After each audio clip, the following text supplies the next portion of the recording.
मूढ़ता का नाश करके इतनी बात समझ लो कि एक ही प्रभु सब रूपों में है, पर सब रूपों में हमारी प्रीति नहीं हो सकती। देखो, जड़ चेतन जग जीव जत सकल राम में जान, ऐसा गोस्वामी जी अनुभव कर रहे हैं। जड़ चेतन सब राम में है, पर जब श्रीधाम वृंदावन आए तो जहां जिस भगवत स्वरूप का दर्शन करने जाते तो यहां लाडिले युगल सरकार विराजमान है, अधरों पर वंशी, पार्श्व में परम करुणामयी श्री किशोरी जी। प्रणाम करते पर हृदय में संतुष्टता नहीं होती। बार बार प्रभु से यही कहते, नाथ मैं जानता हूं कि आप ही मेरे स्वामी हो, पर हम साष्टांग दंडवत तभी करेंगे आपको जब आप हमारे स्वामी का रूप धारण करोगे। प्रबल लालसा देखकर बंशी अंतर ध्यान हो गई, सारंग धनुष लिए हुए, पार्श्व में शियाजू विराजमान। ओहो, साष्टांग दंडवत है, वही प्रभु है। ऐसा गोस्वामी जी ने क्यों किया? ये प्रीति है।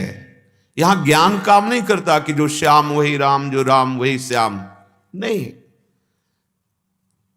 प्रीति में एक विशेष अनन्यता होती है। जिनको ये ज्ञान है सिय राम में सब जग जानी, वो कह रहे हैं। अगर अनन्यता आपकी परिपक्व हो गई, कुछ दुर्लभ नहीं है। पर यह साधारण बात नहीं, अनन्य हो जाना बहुत दुर्लभ बात है। पूरा जीवन इसी बात में समर्पित किया जाता है कि अपने गुरु प्रदत्त आराध्य देव में अनन्य हो जाना। हमारे हृदय में कोई और चिंतन न चले, कोई और आस न रहे, एकमात्र अपने आराध्य देव में। बहुत सुंदर कहे तो सब लेते हैं सुन के कि बने तो रघुवर ते बने, बिगड़े तो भरपूर। पर जरा इस शब्द पर विचार कीजिए। अगर बिगड़ने लगेगी फिर भी आप अपने आराध्य देव के अनन्य हैं, तब माना जाएगा कि आपकी अनन्य भक्ति। अब इसका फल जो है अनन्य भक्ति का, आराध्य देव अधीन हो जाते हैं। उनका संपूर्ण वैभव, ऐश्वर्य, प्रेम सब हृदय में जागृत हो जाता है। दुर्लभ है अनन्यता, रसिक अनन्यता। अपने गुरुदेव द्वारा प्रदत्त उपासना में अनन्य निष्ठा आ जाना, तभी आराध्य देव अधीन होते हैं। प्रेमाधीन नाम प्रभु का है। ये प्रायः उपासना की परिपक्व अवस्था में चाहे जिस आराध्य देव की उपासना कर रहा हो, वो अनन्य हो जाता है। एक प्रसंग में भगवान शिव के उपासक,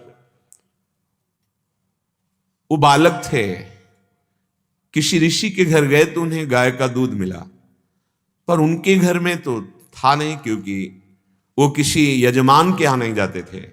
निरंतर तप के द्वारा शरीर को सुखाते हुए भगवद आराधना में प्राण पोषण के लिए जंगली कंदमूल फल। बाल ऋषि ने आकर हठ किया मां से कि मुझे दूध चाहिए, तो उन्होंने जंगली जो चावल थे उनको पीस करके ऐसे दिया, लो। उनका नहीं, मैंने दूध का स्वाद पाया है, ये दूध नहीं है। तो उनका हम लोग अकिंचन हैं।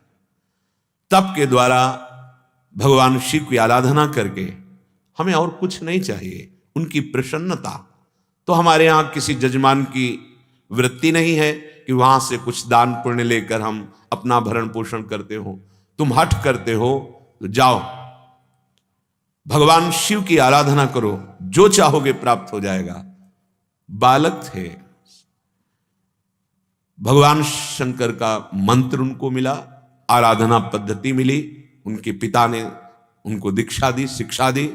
वो एकांत प्रदेश में शांत भाव से दाहिने पैर के अंगूठे के बल खड़े होकर हाथ ऊपर कर, कितना कठिन तप, बहुत समय तक निरंतर मंत्र जाप करते रहे। अब जो खास बात है, भगवान शिव ये देखने के लिए कि ये किसी लालसा मात्र के लिए तप कर रहे हैं या मेरे अनन्य हैं।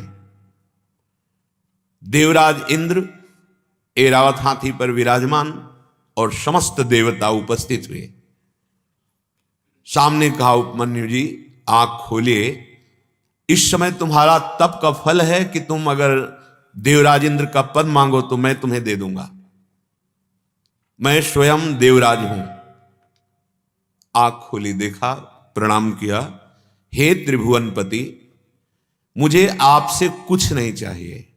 जो शब्द वहां लिखा था कि भगवान शिव यदि मुझे श्वान बना दें तो मैं बहुत सुखी हो जाऊंगा, तुम मुझे इंद्र पद दे दो तो मुझे नहीं चाहिए, आप यहां से पधारे, ना मैंने आपको बुलाया है, ना मुझे आपकी प्रसन्नता या कृपा चाहिए।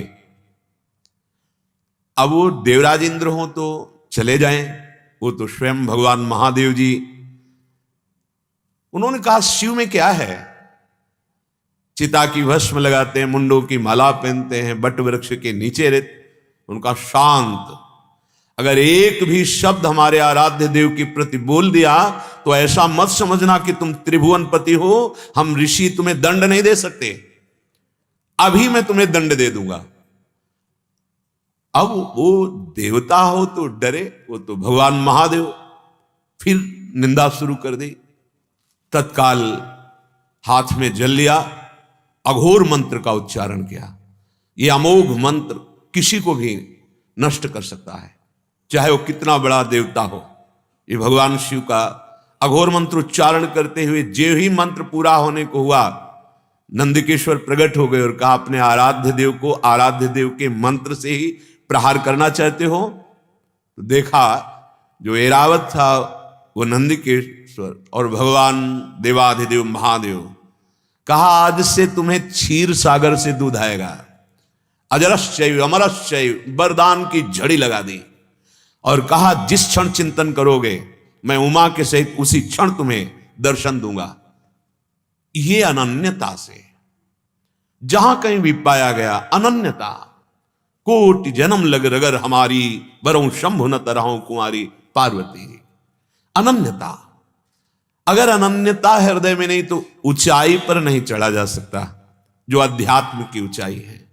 हम साधारण भक्ति की वंदना करते हैं, इसे अन्यथा न लिया जाए, जैसे भक्ति के रहस्य का पता नहीं है तो कि निषेध क्यों करते हैं अन्य की। नहीं नहीं, वो एक धरा है, ये उसके ऊपर की धरा है। जैसे जैसे आपकी भक्ति बढ़ेगी गुरु प्रताप से, वैसे वैसे आराध्य देव में अनन्यता आती जाएगी। श्रीपाद कह रहे हैं भगवता श्री राधिका नागरम, बड़े करुणा वरुणालय हमारे उदार शिरोमणि प्रिया प्रीतम है, अति उदार बिब सुंदर सुरत सूर सुकुमार। ऐसे उदार हैं कि थोड़े से भजन में, थोड़े से समर्पण में ये रीझ जाते हैं और अपने आप को दे देते हैं। सोचो, जहां संभाव्योपि विरंचि नारद शिव स्वयंभु आद्यर्णय, ईश्वर कोटि के महापुरुषों का भी जिन प्रिया प्रीतम की दिव्य लीला में श्रीअंग सेवा में प्रवेश नहीं है, वहां करुणा करके अपने जैसे अधमों को उन्होंने स्वीकार कर लिया। बड़े उदार, बड़े करुणामय है युगल सरकार।